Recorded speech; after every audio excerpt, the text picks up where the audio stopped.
বাংলাদেশে এই যে অশান্তির জের তার প্রভাব কি পড়েছে ব্যবসার ক্ষেত্রেও? আমদানি রপ্তানি ব্যবসার প্রক্রিয়া কিছুটা হলেও সেখানে স্তব্ধ হয়েছে। সীমান্তে 700-র বেশি পণ্যবাহী ট্রাক আটকে রয়েছে। বাজারে ইলিশের যোগানেও পড়েছে টান। ইলিশ না আসায় দাম বাড়ছে যথারীতি।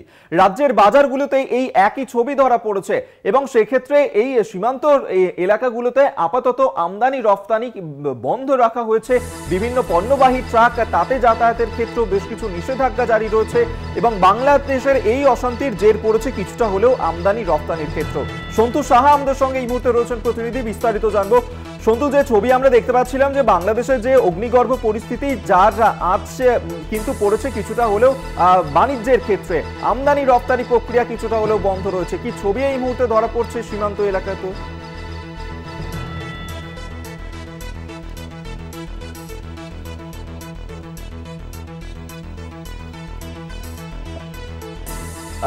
এই মুহূর্তে আমাদের সঙ্গে রয়েছেন সত্য সুন্দর ভট্টাচার্য, আমাদের সঙ্গে এই মুহূর্তে টেলিফোনে রয়েছেন প্রতিনিধি, বিস্তারিত জানবো। সত্য সুন্দর, যে অগ্নিগর্ভ পরিস্থিতি বাংলাদেশে এই মুহূর্তে তৈরি হয়েছে এবং যার কারণে ব্যবসার ক্ষেত্রেও বেশ কিছুটা প্রভাব পড়েছে, আমদানি রপ্তানিতেও তার প্রভাব পড়েছে, কি অবস্থা এই মুহূর্তে? দেখো, গত 2 সপ্তাহ ধরে যেভাবে এই বাংলাদেশে অশান্তি চলছে ধারাবাহিকভাবে, এবং তাতে কিন্তু যেটা দেখা যাচ্ছে যে সরাসরি ভাবে বিদেশের যে আমদানি রপ্তানি তাতে কিন্তু প্রভাব পড়েছে।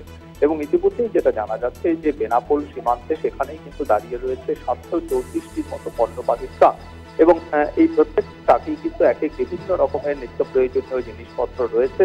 এবং গতকালের পর থেকে কিন্তু নতুন করে এই সমস্ত ট্রাকগুলো নিয়ে কিন্তু একটা উদ্বেগ তৈরি হয়েছে, বিশেষ করে নিরাপত্তা নিয়ে। সেখানে গতকাল মাত্র সেইখানে 47টি ট্রাককে সেক্ষেত্রে সকাল 9টা থেকে ফেরানো হয়েছে, কিন্তু এখনো 734টি পণ্য বোঝাই যে ট্রাক সেখানে রয়েছে, যার ফলে আমদানি রপ্তানির যে ব্যবসা সেটা কিন্তু ভীষণভাবে মার খাচ্ছে।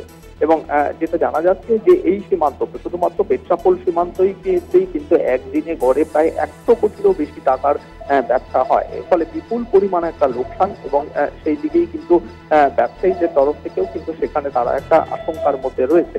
অন্যদিকে আমরা যদি দেখি যে ইলিশের যে যোগান, সেই ইলিশের যোগানে কিন্তু স্বাভাবিকভাবেই টান পড়েছে। পদ্মার ইলিশের যে চাহিদা রয়েছে, বিশেষ করে এই সময়টায় জুলাই অগাস্ট মাসে বর্ষাকালে পদ্মার ইলিশ কিন্তু পাওয়া যায়। সেক্ষেত্রে পদ্মার ইলিশ আসতে না পারার কারণে কিন্তু জেলাগুলোর বাজার, সেখানে খুচরো বা পাইকারি বাজারেও কিন্তু ইলিশের দাম কেজি প্রতি কোথাও 300, কোথাও বা 500 টাকা বেড়ে গিয়েছে।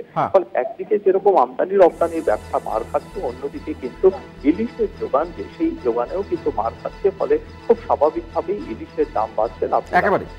একেবারে আপাতত ধন্যবাদ জানাবো তোমায়। সত্য সুন্দর ভট্টাচার্য আমাদের সঙ্গে টেলিফোনে ছিলেন প্রতিনিধি।